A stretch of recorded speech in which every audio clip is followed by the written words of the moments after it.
Hello, സുഖാണോ എല്ലാവർക്കും?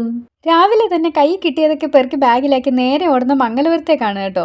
ഇത്ര സന്തോഷം കണ്ടാലേ മനസ്സിലാവുമല്ലോ കാര്യം എന്താന്ന്. അതെ, അത് തന്നെ. ERSRT dress bank. ഇത്തവണ ഡ്രസ്സ് കളക്ട് ചെയ്യാൻ പോകണ്ട, പകരം ഡ്രസ്സ് മംഗലപുരത്ത് എത്തിച്ചിട്ടുണ്ട്. അവിടുന്ന് എടുത്താൽ മാത്രം മതി. അത്രേ ഉള്ളൂ.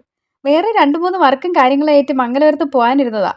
അപ്പോഴാണ് കുടപ്പനക്കുന്ന് അഗസ്ത്യ ആയുർവേദത്തിലെ നമ്മുടെ ഡോക്ടർ ബിസ്മിത വിളിച്ചിട്ട് പറഞ്ഞത് പഴയ കുറച്ച് ഡ്രസ്സുണ്ട് മംഗലപുരത്ത് എത്തിച്ചേക്കാം കേട്ടോ എന്ന്. അപ്പോൾ പിന്നെ അങ്ങോട്ട് പോകാനുള്ള ഉത്സാഹം കൂടുമല്ലോ.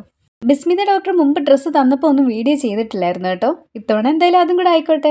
ഇത്തവണ ഒരു കവർ ഡ്രസ്സേ ഉള്ളേ ഡോക്ടറെ എന്ന് പുള്ളിക്കാരി വിളിച്ച് പറഞ്ഞപ്പോൾ ഞാൻ ഇത്രയും പ്രതീക്ഷയില്ല. ഇതൊന്നും എനിക്കുള്ളതല്ലെങ്കിലും ആരെങ്കിലും വിളിച്ചിട്ട് ഡ്രസ് ബാങ്കിലേക്ക് കുറച്ച് ഡ്രസ്സ് കളക്ട് ചെയ്ത് വെച്ചിട്ടുണ്ട് എന്ന് പറയുമ്പോൾ അത് കൈ കിട്ടുന്നവരാകെ എന്തോ ഒരു വെപ്രാളം പോലെയാണ് കേട്ടോ.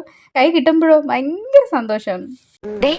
മുല്ലമുട്ടുമാല, മാങ്ങാമാല, മേക്കാമോതിരം, കാശുമാല, നെറ്റിച്ചുട്ടി.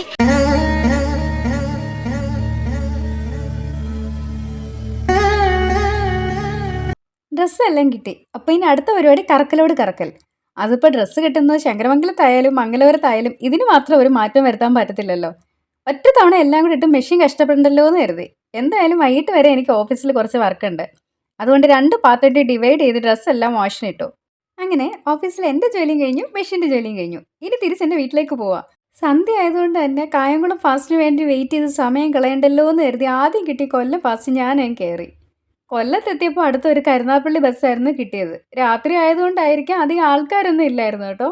ശങ്കരമംഗലം ബസ് സ്റ്റോപ്പിൽ എന്നെയും കാത്ത് മാമൻ നിൽക്കുന്നുണ്ട്. അപ്പോൾ ശരി, അടുത്ത വീഡിയോയിൽ കാണാം. എല്ലാവരും ഹെൽത്തി ആയിട്ടിരിക്കുക, ഹാപ്പി ആയിട്ടിരിക്കുക. ടാറ്റാ.